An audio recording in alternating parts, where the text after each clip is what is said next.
Hello, everyone, and thank you for joining us today for a Learning and Growing webinar on supporting college students with executive functioning impairments. Our presenter today is Jared Brown of Concordia University. My name is Sidra, and I'm your presenter today, or your moderator today for Hawks Learning. We will have a live Q&A session after the presentation, so please enter any questions you have into either the chat module or the Q&A module as we go, and we'll be sure to answer them. I'll now hand it over to our presenter.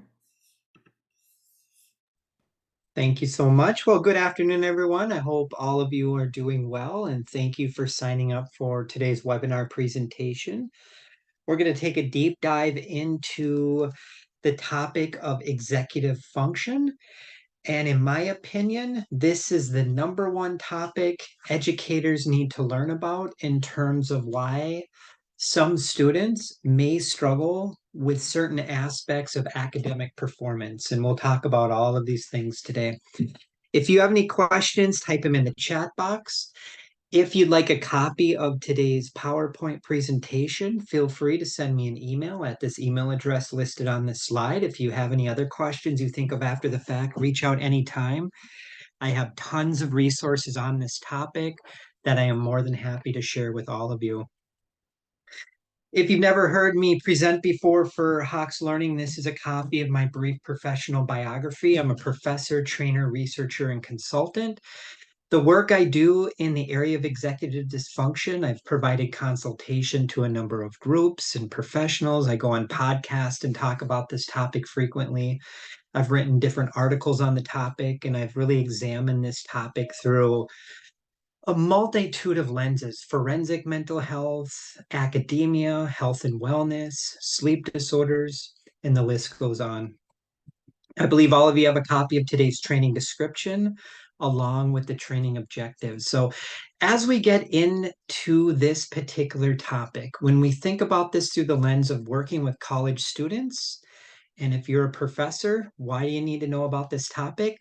Because if we look at this particular slide here, these are some of the big skills that are required to be successful in college. By no means is this an all-encompassing list, but if you look behind the surface on these skills, executive function oftentimes drives the bus. So, for example, when someone has deficits in the area of executive function, they're typically going to have more social skill impairment. They might have difficulty making friends, interacting with other people in group settings.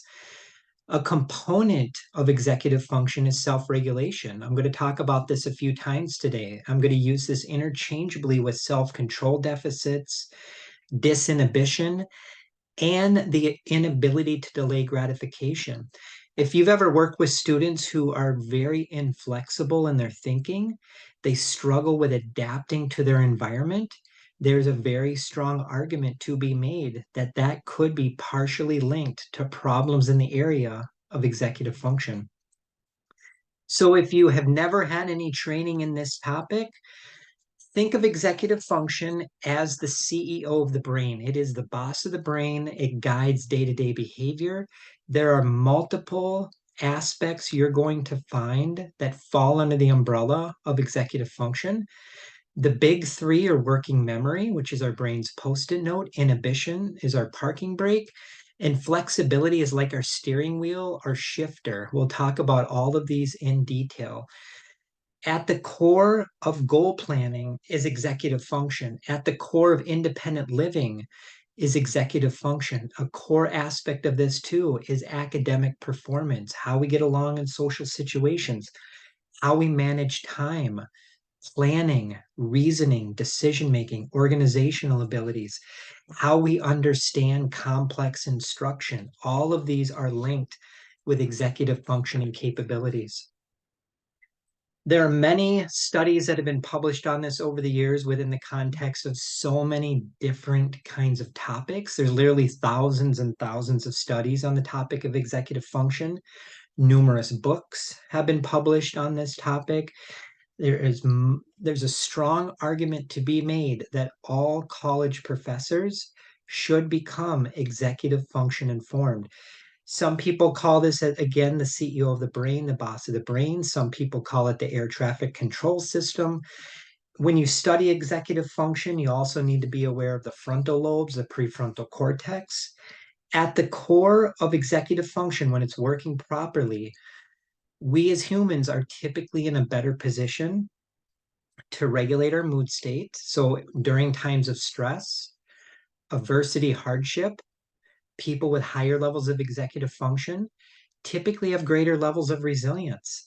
We are in a better position to apply knowledge learned in one setting and use it in a different setting. People that struggle with executive functioning impairments may get off track in the classroom. They may struggle with knowing how to start a task or end a task. They may become very distracted. Oftentimes, people with executive functioning impairments on the surface can look like they have ADHD, attention deficit hyperactivity disorder. People with lower levels of executive function oftentimes lack grit and they throw in the towel sometimes when things get tough. The benefits of executive function are many and varied. We get along better with people. We're able to manage our finances more effectively. We're less likely to come into contact with the criminal justice system. We're more likely to be successful in a K through 12 and college environment. We typically are able to have higher levels of motivation. We know how to control our emotional mood state when we're under a lot of stress. We typically have better decision making, planning, and time management abilities, just to name a few.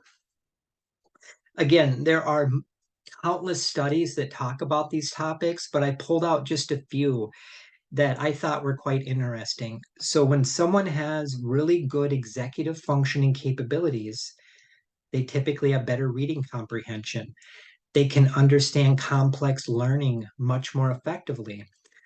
It can also play a role if you're ever working with students who have true ADHD. If you are working with someone who can help that student learn how to increase their executive functioning performance, that may actually decrease ADHD symptoms. And I just put this in here in case any of you are teaching any kind of physical health classes, if you're a coach, if you're a mentor. This is just one study of many, but typically higher levels of executive function are also linked with better performance on a team environment, better performance with eating healthier, exercising, just taking care of oneself as well. Other things we want to be aware of. This actually plays a critical role in personality. So, people with better executive function, not always, but in a lot of cases, are going to be able to get along with people more effectively. They typically have better social and emotional competence, so better social skills, better ability to manage their emotional mood state, even when they're upset or frustrated. They're more likely to put the brakes on, pause and reflect, and not be very impulsive in their actions. Typically, people with higher levels of executive function are going to be able to evaluate their own performance and really take a deep look at what they do well and areas for improvement. So, if you're ever working with students that seem to struggle with learning from their mistakes, they continually turn in assignments that are incomplete. They don't take feedback, they get things mixed up, and they can't apply it to future tasks or papers or tests. That should be a red flag indicator that that student may be dealing with some executive function impairments. If you are ever working with a student that seems to really struggle with following rules, they seem to always get into trouble, they just don't seem to listen to rules, they seem to always just show up late to class, they're very disruptive in there, they can't stay focused. Those are all red flag indicators that that student may be dealing with executive functioning impairments. Again, there could be a host of other things going on, and we'll talk about some of those other variables you might want to consider when looking at this through an executive function lens in the classroom. So we talked about briefly working memory inhibition and cognitive flexibility, but there's all kinds of different aspects of executive function. So this is the umbrella term. Under that umbrella, you are going to have multiple different things. So again, we'll talk about working memory in a minute. This is the brain's post-it note. This is the brain's parking brake. And this is the shifter. Can somebody, maybe a student you're working with, shift between different subjects, topics? Are they flexible and adaptable? If you've ever worked with a student that really struggles with shifting and being adaptable and going with the flow, that is an executive functioning impairment. If you've ever worked with students that really just struggle with planning, organization, and time management, without a doubt, those are red flag indicators for this. We'll talk about metacognition in a few minutes, but think about this as thinking about thinking and knowing about knowing. It plays a very critical role in self-awareness. It plays a critical role in our ability to learn and be adaptable as well. And behavioral regulation. Can that student sit still in the classroom? Are they disruptive? Do they blurt out answers? Do they have a really difficult time waiting their turn? A couple other things that you'd want to be on the lookout for if you're working with a student that has potential problems in the area of executive function would be maybe they really struggle with taking notes. They're listening to a lecture, but they have a really hard time taking notes simultaneously. Note taking abilities play a critical role in what we're talking about today. If that student really struggles with being an independent learner, where maybe you give them a task, but they just again never seem to complete the task. They need constant reminders, constant prompts. They need lots of nudging. If you have a student like that, a lot of times those can also be rooted in impairments in the area of executive function. Adaptive functioning, this basically is a word that indicates daily living skills. So when we think about this, how does that student function in day-to-day life? This can relate to money management. This can relate to showing up to class on time. Adaptive functioning plays a very critical role in finding employment, keeping employment, friendship making abilities, empathy, perspective taking. And when we study social skills fall under this umbrella of adaptive functioning. People that really struggle in the area of adaptive functioning might have a hard time living independently. They may forget to turn off the stove. This can get in the way of cooking abilities, driving abilities. This is basically how we as humans function in day-to-day life. If people really struggle in managing their day-to-day affairs, that is partially driven by executive functioning impairments.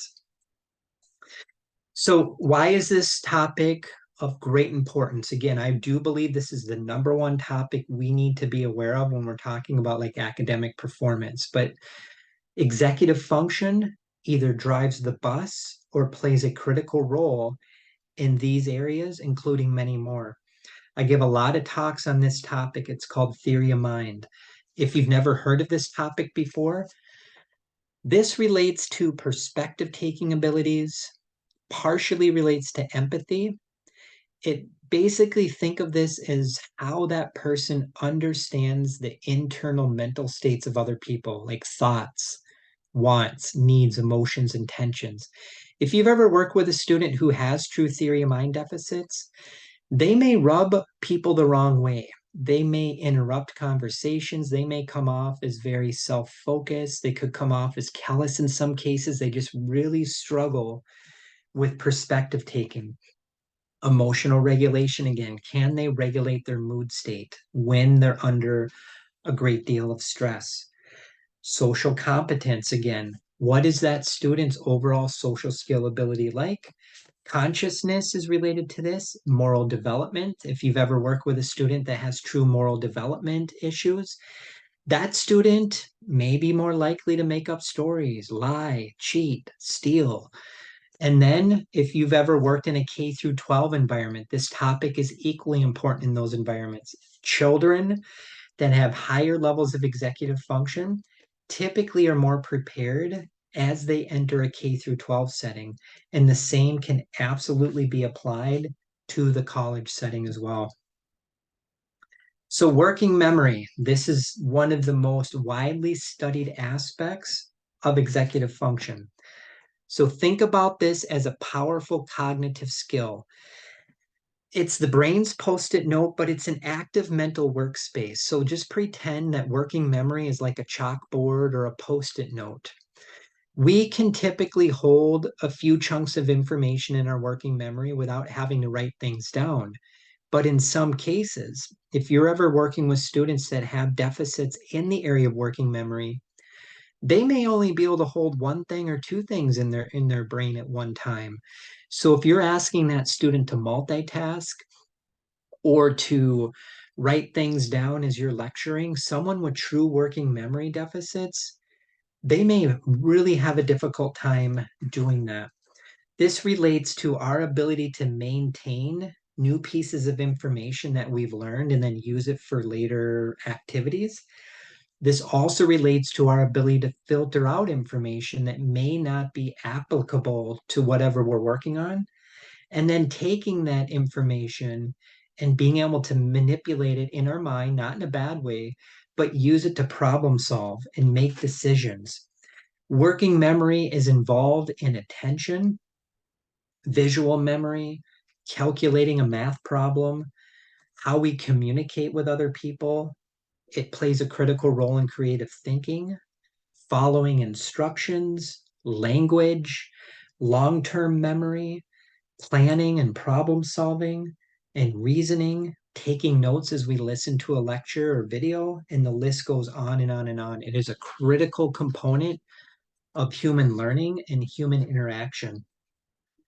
Inhibition, again, is our internal pause button, our parking brake. So when inhibition is working properly, we are typically going to be more deliberate, more appropriate, and more adaptive in our responses.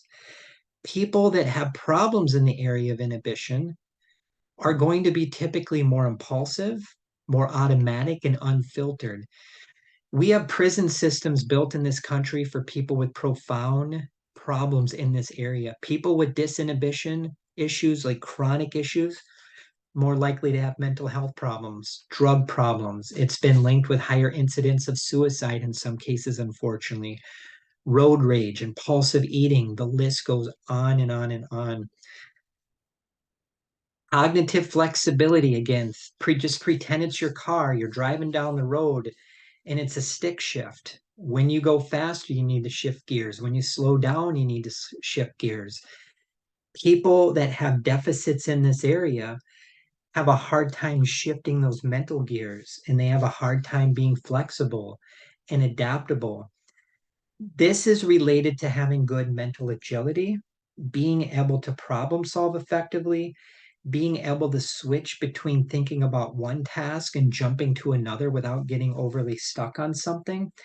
This plays a critical role in resilience and decision making and problem solving, just to name a few. Another component of executive function that we absolutely need to be aware of is something called processing speed abilities.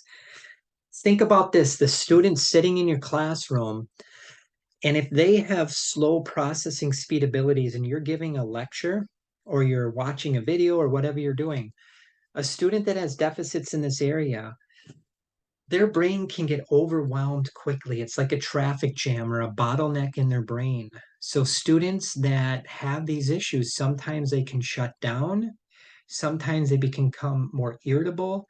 These are just a few things that you'd want to take into account when we're thinking about processing speed. When someone has deficits in this area, it can really hamper that student's ability to learn because they might not be picking up all of the information that you are saying to them. This is one reason why I love online learning, because people with processing speed deficits can like stop a lecture, pause it, come back to it. Students in real time, they don't have that ability. That can get tricky. So think about the benefits of online learning as well and how you can use some of those technology platforms to maybe compensate for some of these things as well.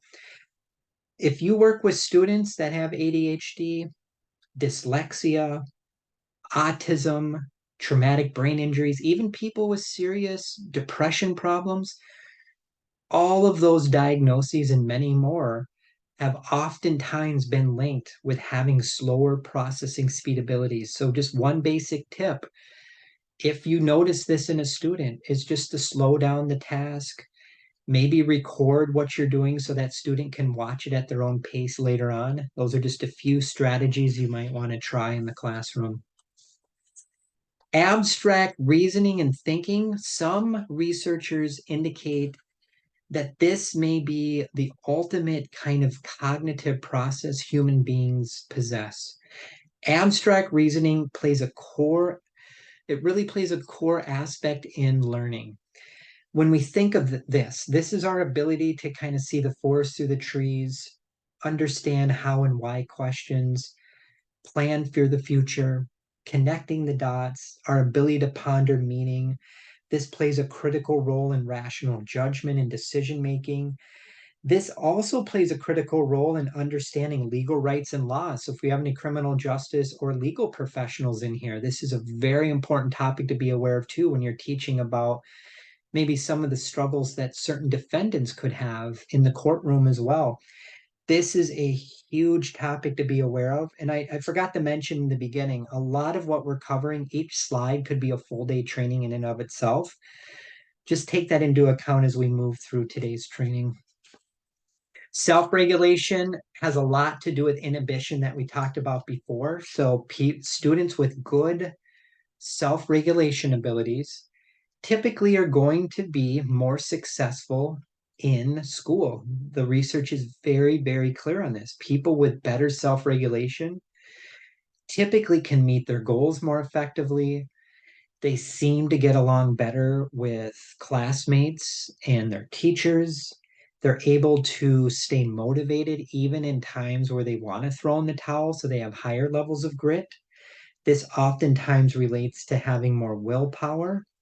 This plays a critical role in our ability to self reflect and look inward and to make changes. Maybe we are continuing to make that same mistake. People with good self regulation abilities can put on the brakes, pause, and reflect and look inward and ask some really good probing questions to themselves on how I can do better next time. This plays a critical role in academic performance.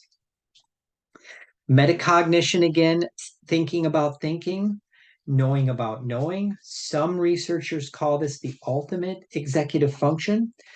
If you have ever worked with a student who has true metacognitive impairments, that student will likely struggle with understanding the big picture in things. So if you are talking about big abstract concepts, some students with deficits in the area of metacognition may be completely lost. Students that really struggle with self-monitoring abilities, they really lack awareness of their own self and those around them. That is a red flag indicator of some deficits in this area. If you have students that continually make careless mistakes and they turn in assignments that are just completely not done correctly, missing content, skipping questions, that could be a red flag indicator of this as well. Students that have deficits in this area may overestimate their own abilities, so they have a hard time understanding their weaknesses and limitations, and in some cases, really overestimate their strengths as well. Metacognition, these are some things to be aware of if you want to start looking at this through this lens. This is another major topic I think we all need to be aware of when it relates to understanding learning and ways to make modifications to maybe certain curriculums to help students be more effective in the learning process.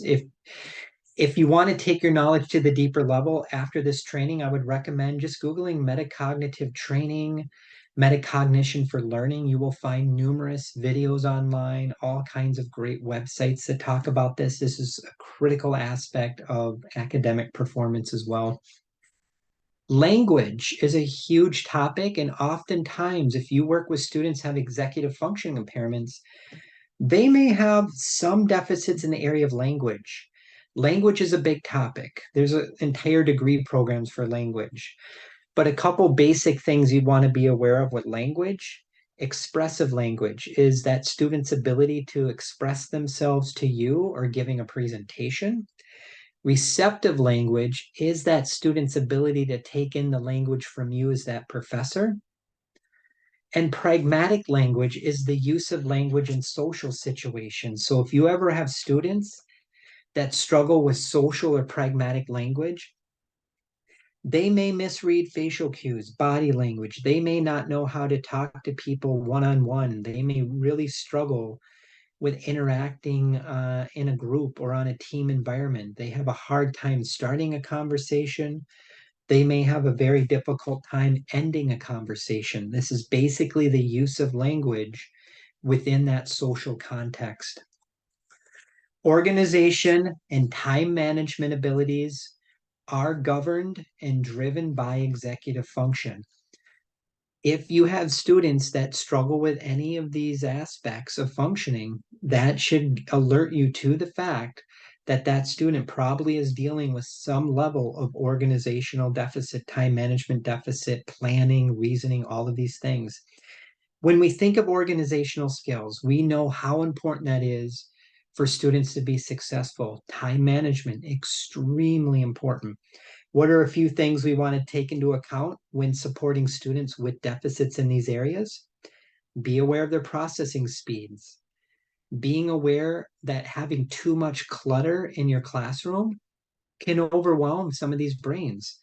We want to be aware that some of these individuals may really struggle with telling time, taking these things into account, encouraging the use of a daily planner, checklist, visual calendars, visual aids. These are all basic strategies that academic professors could utilize to help students with some of these challenges. And when we think about executive function too, it plays a huge role in our overall well-being, physical, emotional, behavioral, and social. So if you have students that have low levels of well-being, it's very important to consider, could executive function impairments be a major factor as to why this person might be very unhappy in life? They're just not that successful. They're just not living a very healthy lifestyle. Before we move into the next section, I just wanted to park the brakes just for a second and open it up to any thoughts, questions, or concerns.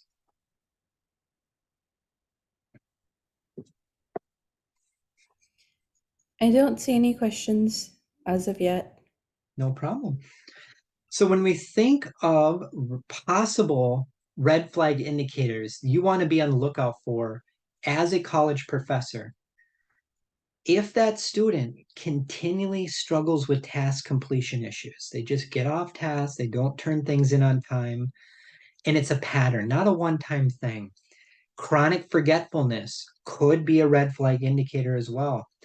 If that student is engaging in socially inappropriate behavior, if that student has very inconsistent performance, 1 minute they're on, the next minute they're off, they seem to have very low motivation, they have very disorganized thinking, they seem like their memory is kind of impaired, they have a hard time being flexible, they have a hard time prioritizing things. Those are all potential red flag indicators. Again, there's many more, but those are a few you'd want to be aware of. So there's actually a question about that. So Yeah, one of the resources that they could use to tie in all of those flags is using a planner, but oftentimes they don't stick with them. What strategies would they be able to offer? Or as a professor, would you be able to offer? if appropriate, and obviously you need to decide that whatever class you're teaching, there is some evidence that just providing education to students about these topics may be an intervention. So that's something to be aware of. Another intervention just to consider, and I don't have the answer right now how this would be able to be modified, but if you have a classroom and your class meets early in the morning, some of these students may be more likely to have sleep impairments. So they come to class chronically sleep deprived. So we need to take into account what time class starts. In some cases, the evidence also supports the fact that pairing the student with like a coach or a mentor or some sort of skills worker can be very, very helpful. In some cases, depending on the level impairment that student is dealing with, a referral to that school counselor, because there could be some mental health challenges going on. There could be an anxiety disorder. Also encourage students not to multitask. If that student is in class and they're on their gadget the whole time, they're on their computer the whole time, distracted thinking can exacerbate this as well. So those are just a few things to consider. When we get to the tips, strategies, and solutions section, I'll give a million more ideas to think about. But if you want me to go deeper into that question, just type it in the chat box. I'll be more than happy to do that. So this topic has been discussed in the college literature as well frequently. So this is just one study of many you'd want to be aware of. But again, empirically based research absolutely supports the fact that professors, any professional working in a college environment would probably do well learning about this topic. And from a professional standpoint, if we can learn about this topic, maybe we as professors are also dealing with some deficits in this area. If we can understand this, this could help enhance our ability to be even more effective in what we're doing as well. Impairments, again, are all over the map. Sometimes people with deficits in this will rush through a particular task where they don't take the time to go step by step. They jump through hurdles really quickly and they miss steps. In some cases, they may be more slow to turn in assignments. So they turn in assignments late and they're completely turning in things that are just incomplete or sloppy or incorrect as well. Other impairments you'd want to be aware of. Students can be more distractible that have these deficits. They can be much more impulsive again, self regulation, self control deficits. They're just chronically forgetful. They always show up to class, they forgot their book, they forgot to contact their group. It can be very frustrating to college professors and other students in some cases if they're trying to work with a student that deals with these things. And in the classroom, they can look like they have very poor focus as well. They're just constantly distracted. Low working memory in the course in the classroom, this can impact that student's ability to memorize facts. It can relate to poor self-checking abilities. They might have a very difficult time remembering rules or procedures. It is a big, big topic again to be aware of.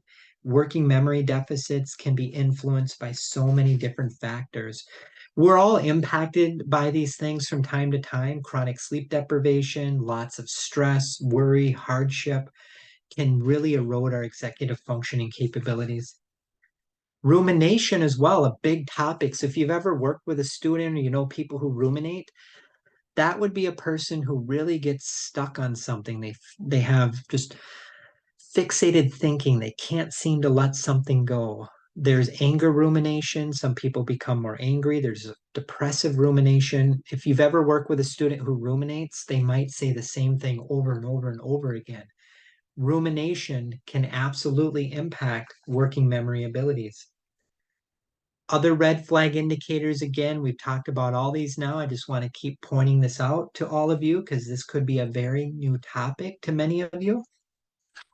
I've consulted on multiple cases through a clinical and forensic lens on these topics. And what I've noticed in cases I've consulted on, it, in some cases, high levels of executive functioning impairments can contribute to more fear in that person, more procrastination, self defeating behaviors. It can absolutely get in the way of that person's ability to cooperate with others, and it can erode that person's self esteem and confidence in some cases. In extreme examples, I've seen this in some cases I've consulted on where the person's dealing with a high degree of executive functioning impairments, and they also deal with something called emotional lability, which is basically a fancy way of saying that person has rapid mood changes, up and down mood swings.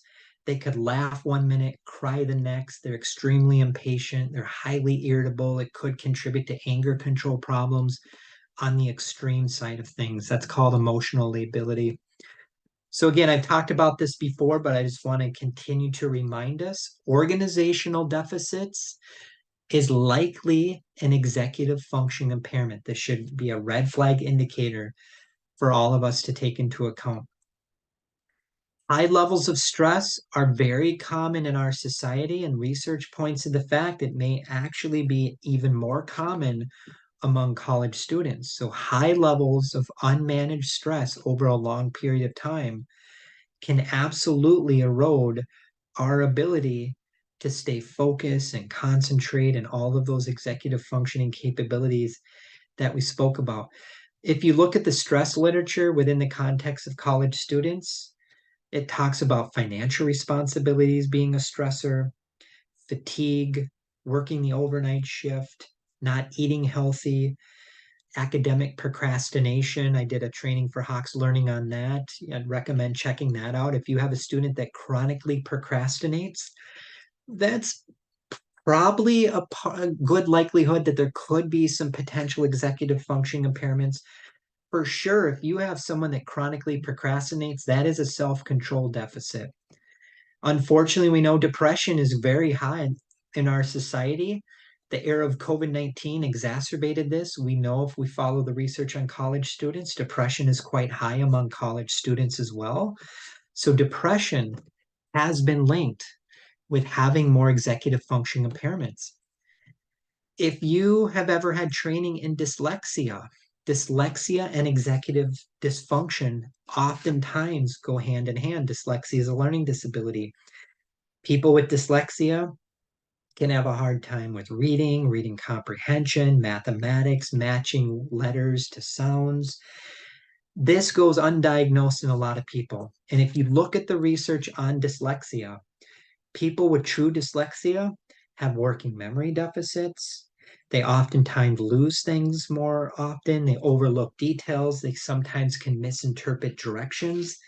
And over the long haul, if dyslexia or other kinds of learning disabilities have never been officially diagnosed and supported and treated and managed, that student may have more anger problems, more stress, more guilt, more insecurity, more anxiety, more social problems, the research says. So, diagnosing this and getting that student connected to the proper supports and services is imperative. Sleep loss is very, very common in our society. I do a lot of work in the area of sleep disorders. If you're interested in this topic, shoot me an email. I can send you links to a bunch of stuff. Chronic sleep deprivation erodes our executive function. Getting better sleep can help strengthen this. We know from the research literature on working with college students that sleep issues are very, very common. People with poor executive function might be more likely to struggle with making friends, keeping friends, bullying and teasing histories, social isolation, humiliation. These are all interconnected. We also need to be aware, again, I mentioned this briefly about academic procrastination. I think you can find the webinar I did for Hawks on YouTube if you Google that and put in my name. But academic procrastination is a major issue on college campuses. And when someone is dealing with this, oftentimes it could be partially rooted in executive function impairment. So everything we're learning today could be applied to better understanding and supporting students who procrastinate. This is a topic I love. I've given multiple talks on it, done several podcasts you can find, written some articles you can find online. How common is this among college students? It's difficult to know, but I will say this: half of people with autism deal with this, more than half of people with brain injuries, a very high percentage of people with alcohol and drug problems and mental health impairments. deal with this. This is called alexithymia. This is an emotional awareness deficit. People with true alexithymia really struggle with understanding, naming, making sense of emotions. Emotions can be very scary. This is not a mental health disorder, but it oftentimes co-occurs with so many different disorders, illnesses, and diseases. People that have alexithymia are more likely to have headaches, skin problems, sleep issues, digestive health problems, panic attacks.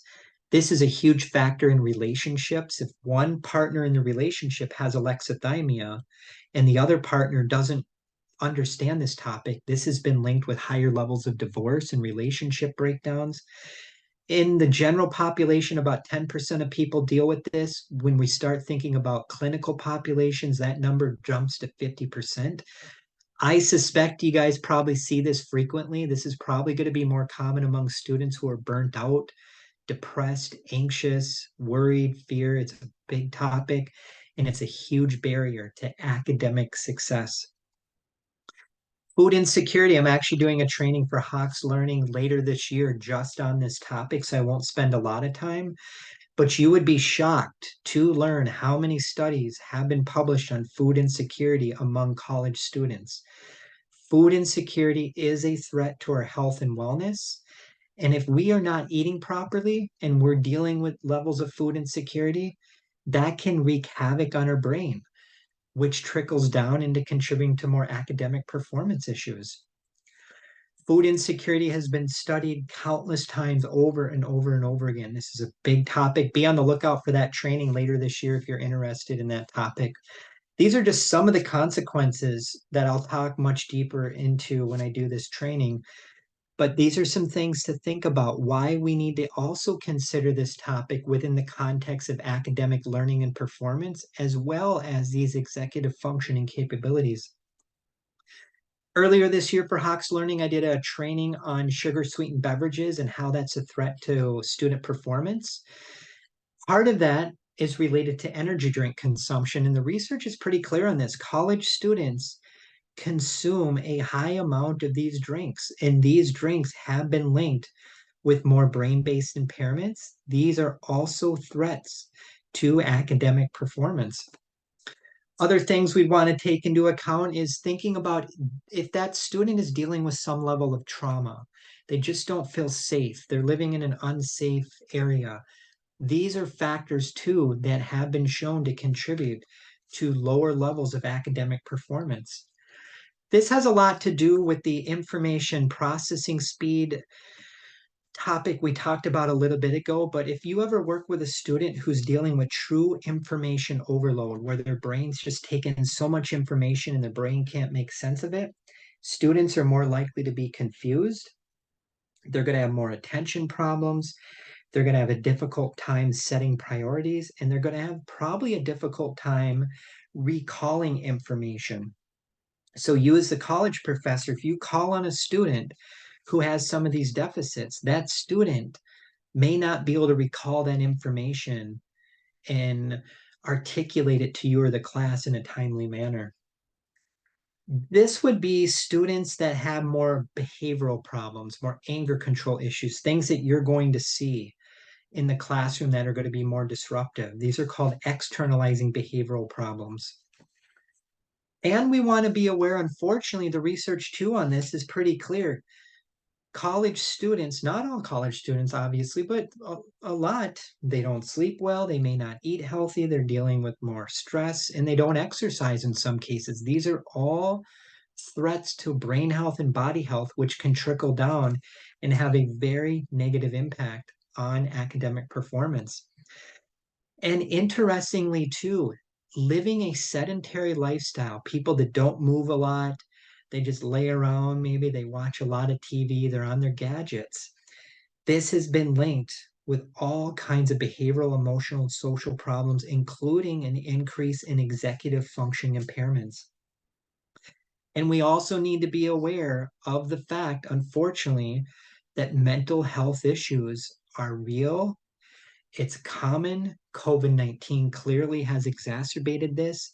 So we need to be aware that college students oftentimes, again, deal with higher levels of stress, higher levels of anxiety, depression, more sleep problems, and all of these things have been linked with more executive function impairments.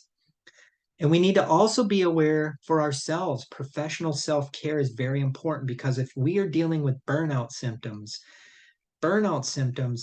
have been linked with more executive function impairments. The same with students who are dealing with school burnout. So, if any of you are working in the area of like burnout prevention, incorporating executive function training and interventions into your trainings is highly encouraged. Later this year for Hawks Learning as well, I'll be doing a training on adverse childhood experiences and the impact it has on college students. So basically, these are college students that have had a lot of trauma happen to them early on in life and how that early childhood trauma carries over into adulthood and can have a very negative impact on academic performance. The greater degree of childhood trauma, typically the greater degree of executive function impairments. Again, there's a lot of other things to take into account, but be on the lookout for that training as well.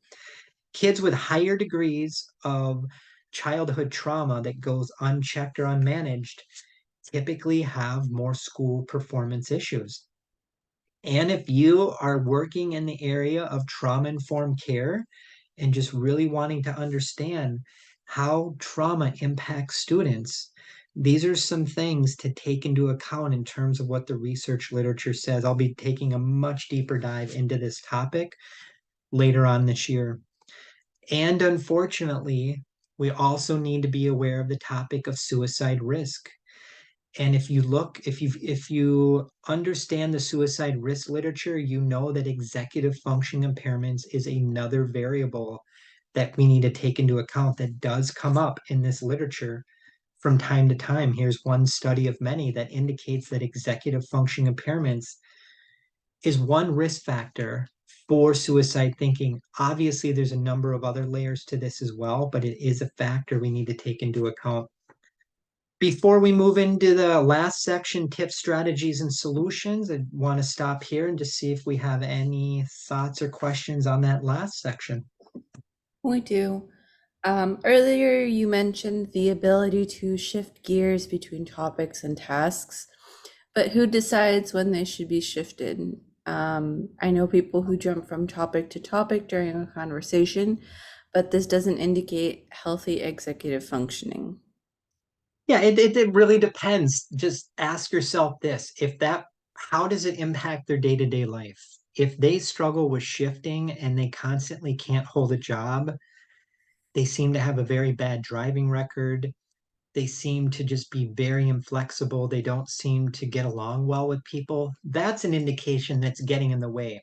I know people like this where we talk and they interrupt me constantly, but that's just how they are and they're go with the flow. So you really want to see how it impacts their day-to-day life, which was that adaptive functioning topic we talked about as well.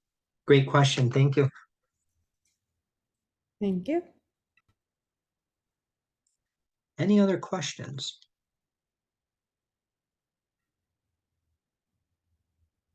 And None if right not, now.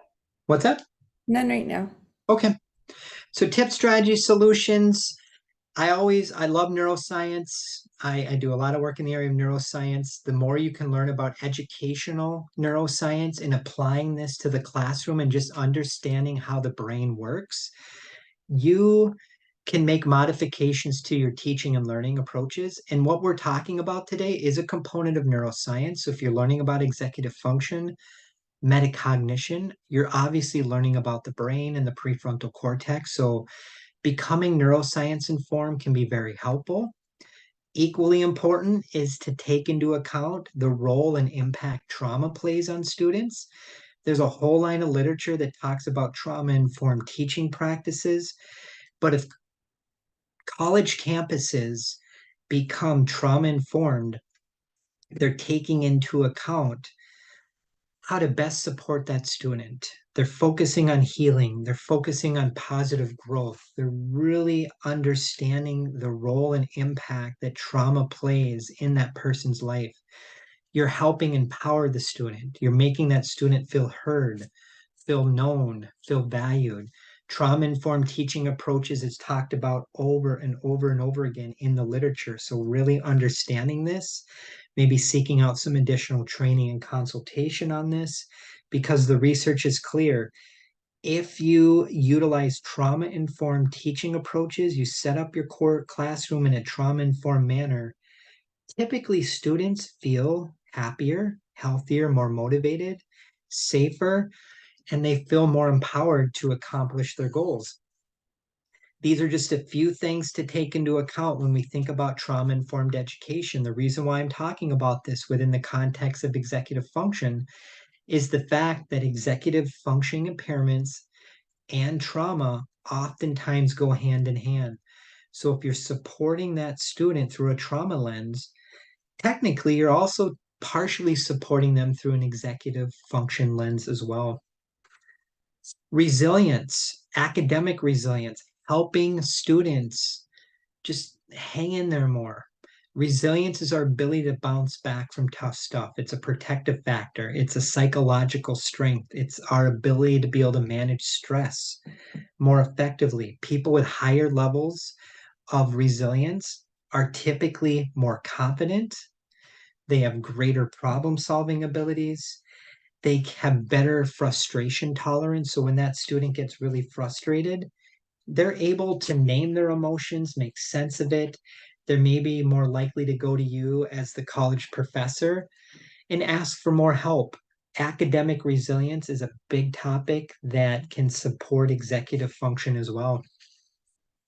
Students who are resilient typically are going to be able to stick with things. They're not going to drop out of school typically.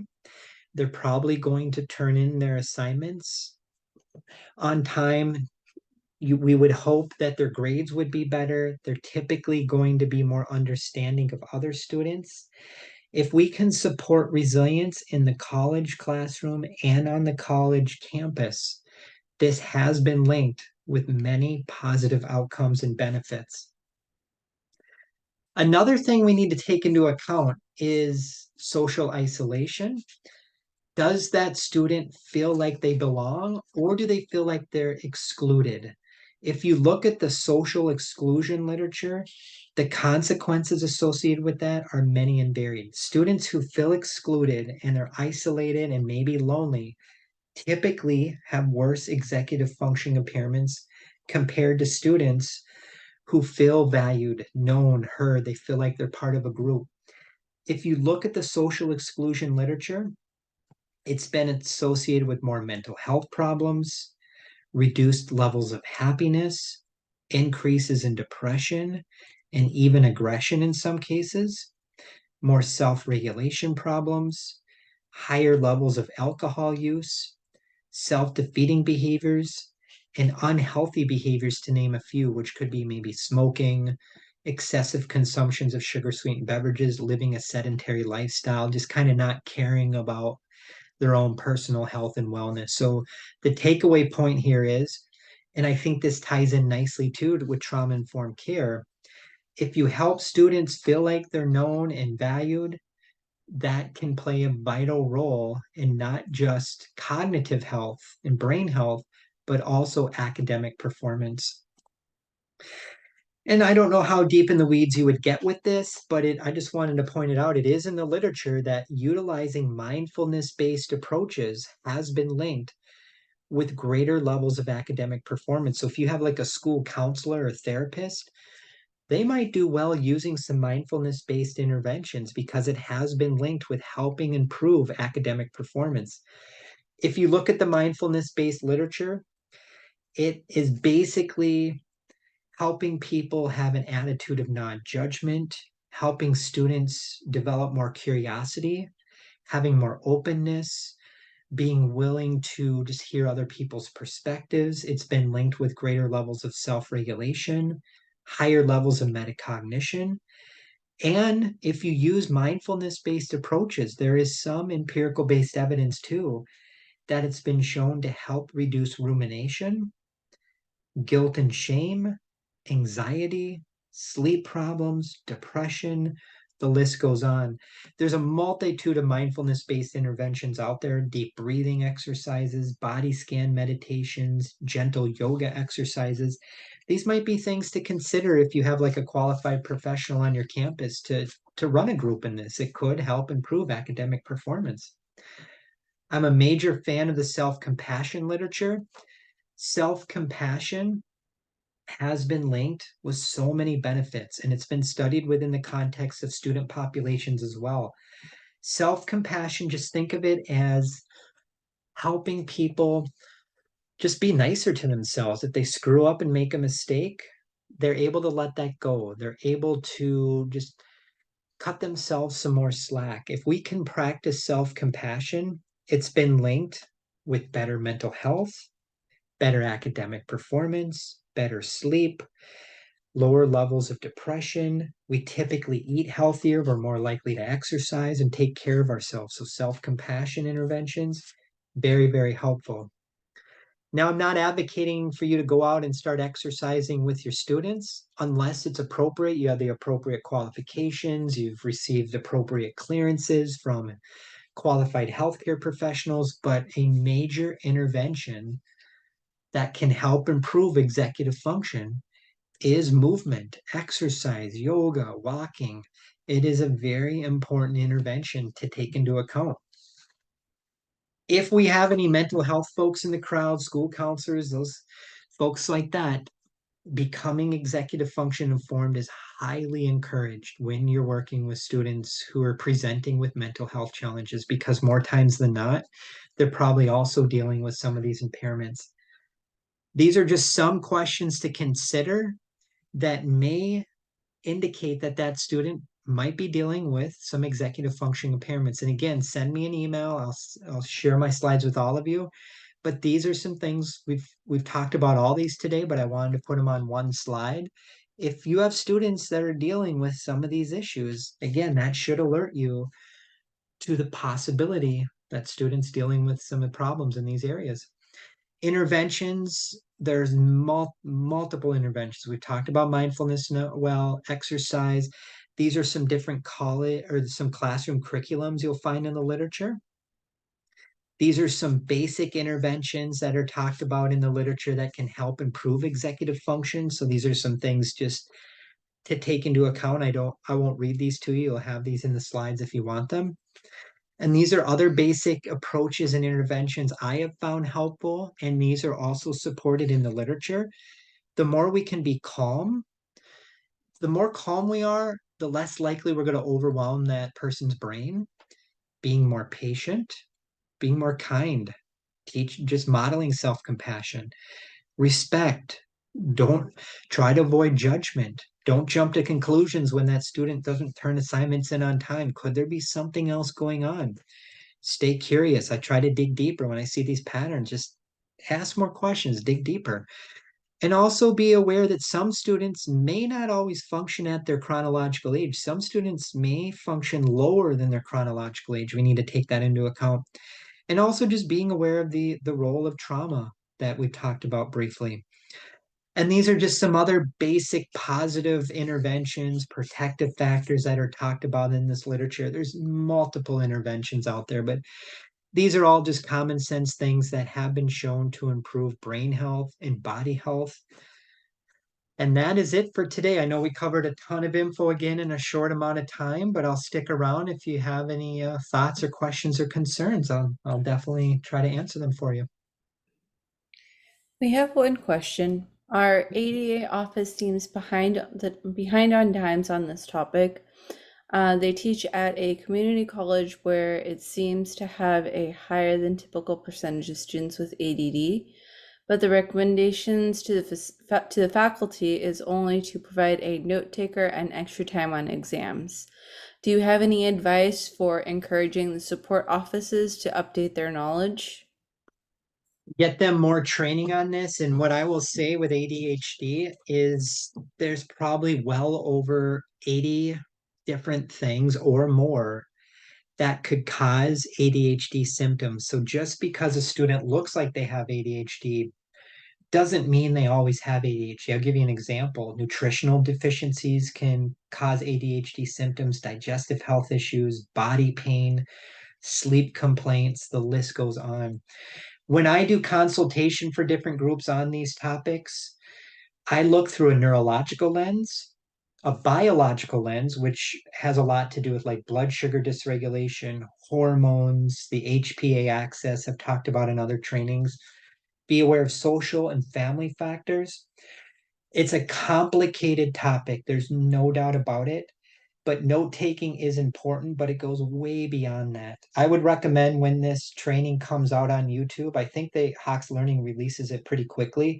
Share that with that office if you want. Shoot me an email too. I put together some short educational handouts on different tips, strategies, and solutions through this executive function lens.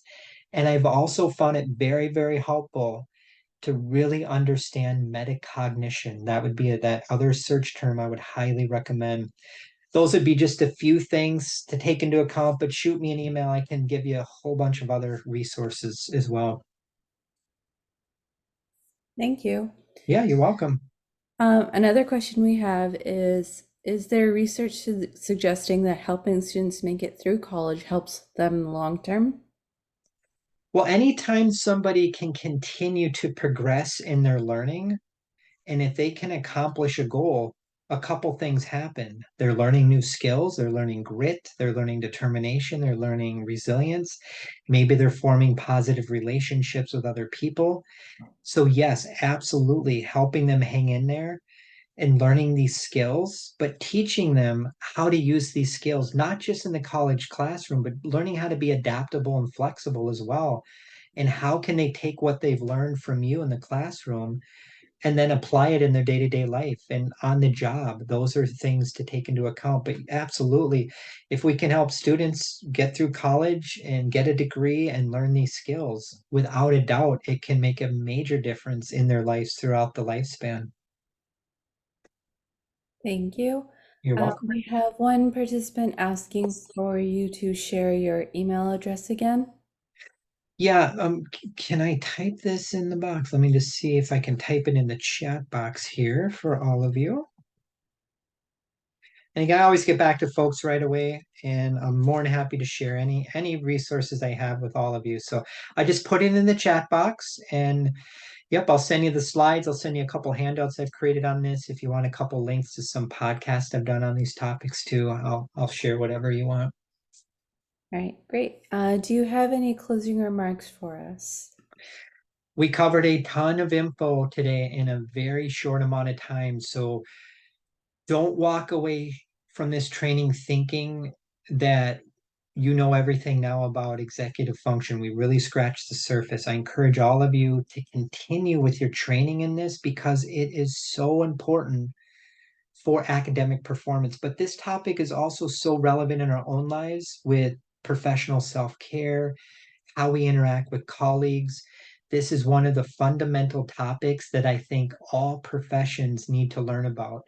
So I appreciate again everyone taking time out of your day today, and I look forward to chatting with all of you hopefully during our next training. Thank you so much. That looks like all the time we have for today. Thank you, Jared, and thank you all for attending today. We will be emailing you to view a recording of this webinar once it becomes available. If you or any of your fellow instructors are interested in presenting for our Learning and Growing webinar series, please submit your proposals to the Learning and Growing website, which I've linked in the chat already, as well as Jared's email address. These free webinars are brought to you by Hawks Learning, an innovative educational courseware company. To learn more about our mastery-based course materials and how Hawks can enhance learning outcomes for you and your students, please visit hawkslearning.com, and I hope everyone has a great rest of your day. Thank you all for attending. Thank you, everyone.